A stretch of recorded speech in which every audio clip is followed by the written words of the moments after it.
ക്രിസ്തുവിൽ പ്രിയരെ, നാളെ 14/4/2024 വൈകുന്നേരം 4:30 മണിക്ക് CSI സഭാവിശ്വാസികളും സ്ഥാനാർത്ഥികളുമായുള്ള സായാഹ്നം എന്ന പ്രോഗ്രാം നന്ദൻകോട് PMG റോഡിൽ നളന്തയ്ക്ക് സമീപമുള്ള വൈലോപ്പിള്ളി സംസ്കൃതി ഭവനിൽ വെച്ച് നടക്കുന്നു. എല്ലാ CSI വിശ്വാസികളെയും സഭകളുടെ പ്രതിനിധികളെയും ഈ മീറ്റിംഗിലേക്ക് ഹാർദവുമായി സ്വാഗതം ചെയ്തുകൊള്ളട്ടെ. എന്താണ് ഈ മീറ്റിംഗിന്റെ ഉദ്ദേശം? കഴിഞ്ഞ നാളുകളിൽ CSI ദക്ഷിണ കേരള മഹായിടവയുടെ അഡ്മിനിസ്ട്രേറ്റീവ് കമ്മിറ്റിയും അഡ്മിനിസ്ട്രേറ്റീവ് സെക്രട്ടറിയും നടത്തിയ പ്രഖ്യാപനങ്ങളുടെ പൊള്ളത്തരങ്ങളുണ്ട്. മുൻ ബിഷപ്പും മോഡറേറ്ററുമായിരുന്ന ശ്രീ ധർമ്മരാജ് റസാലം അവറുകളുടെ പത്നി ഷെർലി റസാലം നൽകിയ നോമിനേഷൻ അത് തള്ളപ്പെട്ടു. ആ നോമിനേഷൻ നൽകിയതിന്റെ പിന്നിലെ ഉദ്ദേശങ്ങൾ, ED കേസ് അച്ഛന്മാരുടെ ഹൃദയത്തിലെ വേദനയാണെന്ന് പറയും. പക്ഷെ അവിടെ നഷ്ടപ്പെട്ടത് സഭയുടെ സമ്പത്താണ്. അതിൽ നിന്ന് അഡ്മിനിസ്ട്രേറ്റീവ് സെക്രട്ടറിയെ മോചിപ്പിക്കണം എന്നുള്ള ഫാൾസ് പ്രൊക്ലമേഷൻസ്, വരുന്ന നിയമസഭാ ഇലക്ഷനിൽ എല്ലാ മണ്ഡലങ്ങളിലും CSI സ്ഥാനാർത്ഥികളെ നിർത്തും എന്ന അഡ്മിനിസ്ട്രേറ്റീവ് സെക്രട്ടറിയുടെ പ്രഖ്യാപനം.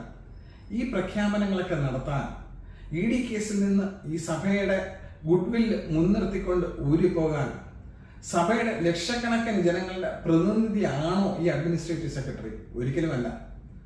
സഭയിൽ തെരഞ്ഞെടുക്കപ്പെട്ട ഒരു ജനാധിപത്യ വ്യവസ്ഥയെ തച്ചുടച്ചുകൊണ്ട് 6 മാസത്തിനകത്ത് ഒരു ഇലക്ഷൻ നടത്താനായി ജനാധിപത്യം മടക്കിക്കൊണ്ടുവരുവാൻ വേണ്ടി താൽക്കാലിക സെക്രട്ടറിയായി ചുമതലപ്പെടുത്തി ആ ചുമതല ഇന്ന് വരെ നിർവഹിക്കാൻ കഴിയാതെ ഫെയിലിയറായി പരാജയപ്പെട്ടുപോയ വ്യക്തിയാണ് അദ്ദേഹം. 3.5 വർഷമായി താൻ ആയിരിക്കുന്ന സഭയിൽ, താൻ ആയിരിക്കുന്ന സംവിധാനത്തിൽ ഒരു ജനാധിപത്യം കൊണ്ടുവരാൻ തോറ്റുപോയ വ്യക്തിയാണ്.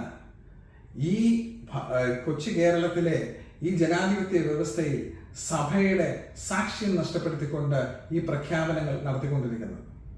അതുകൊണ്ട് സഭയുടെയും വിശ്വാസികളുടെയും പ്രത്യേകിച്ച് SIUC CSI വിശ്വാസ സമൂഹത്തിന്റെ ശബ്ദമല്ല അദ്ദേഹത്തിന്റെ ശബ്ദം എന്ന് പ്രഖ്യാപിക്കുന്ന ഒരു സായാഹ്നമാണ് 14/4/2024 വൈലോപ്പിള്ളി സംസ്കൃതി ഭവനിൽ നടക്കുന്നത്. ഈ യോഗത്തിലേക്ക് എല്ലാ സഭയിലുള്ള പ്രതിനിധികളെയും ഹാർദവുമായിട്ട് സ്വാഗതം ചെയ്യുന്നു.